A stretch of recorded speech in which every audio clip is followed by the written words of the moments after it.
Good morning, my preschool friends. It's Mrs. K. We are done with winter break.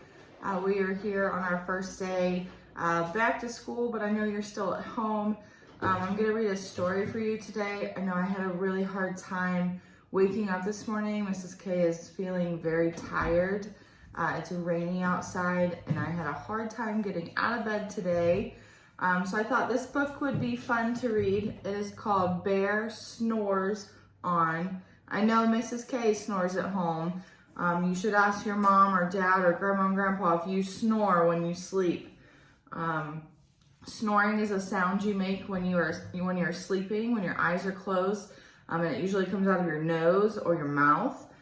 So maybe you've heard somebody snore before, but maybe you could ask your mom or dad or grandma and grandpa if you snore too.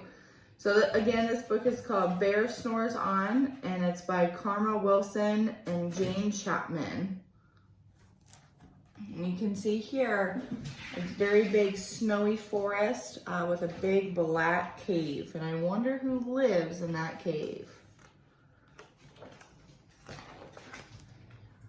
In a cave in the woods, in his deep dark lair, through the long cold winter sleeps a great brown, what do you think that is?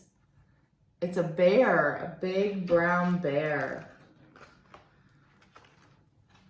Cuddled in a heap with his eyes shut tight, he sleeps through the day and he sleeps through the night. The cold winds howl and the night sounds growl, but the bear snores on.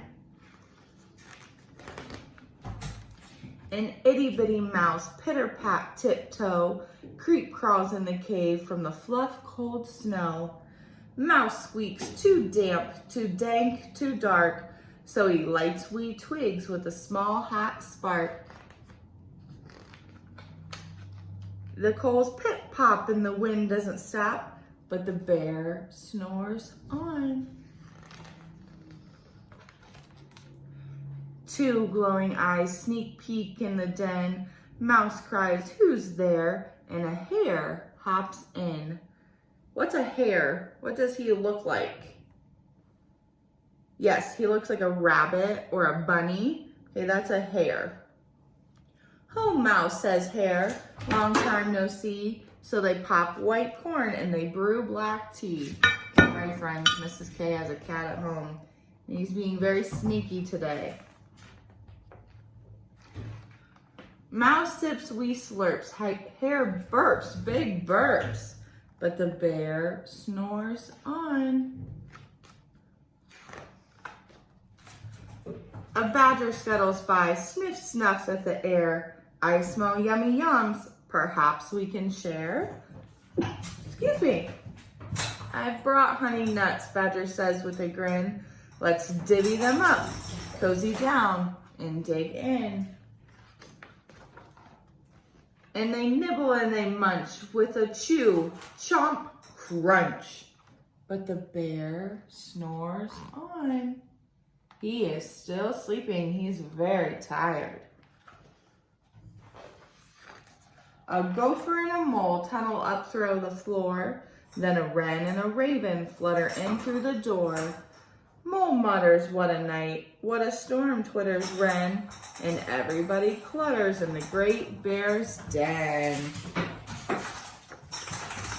Yes, that's my kitty. He's very loud. They tweet and they titter, they chat and they chitter, but the bear snores on. In a cave in the woods, a slumbering bear sleeps through the party in his very own lair.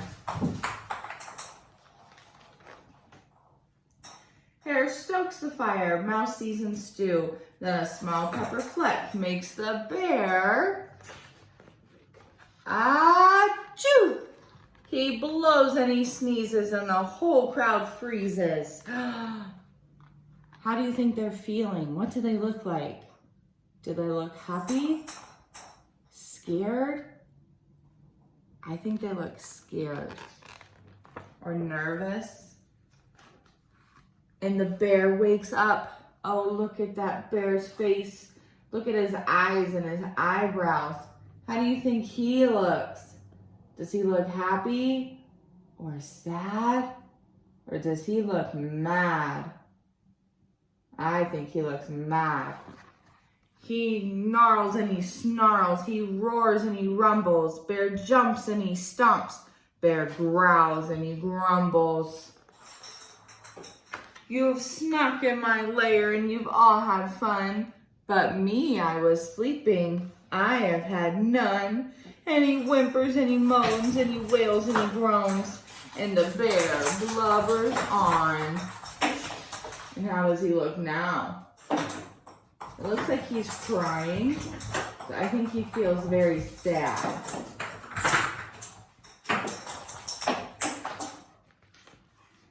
Bear gulps, bear gobbles, he sighs with delight. Then he spins tall tales through the blustery night. When the sun peeks up on a crisp, clear dawn, Bear can't sleep, but his friends snore on. They were tired from being up all night. Alrighty, that's our story today. I will see you later for some other fun things. I hope you have a great morning, and maybe you'll get to go outside. We got a little bit of snow here, so maybe you'll get to play in some snow today or tomorrow, but we'll see you soon, okay? Bye.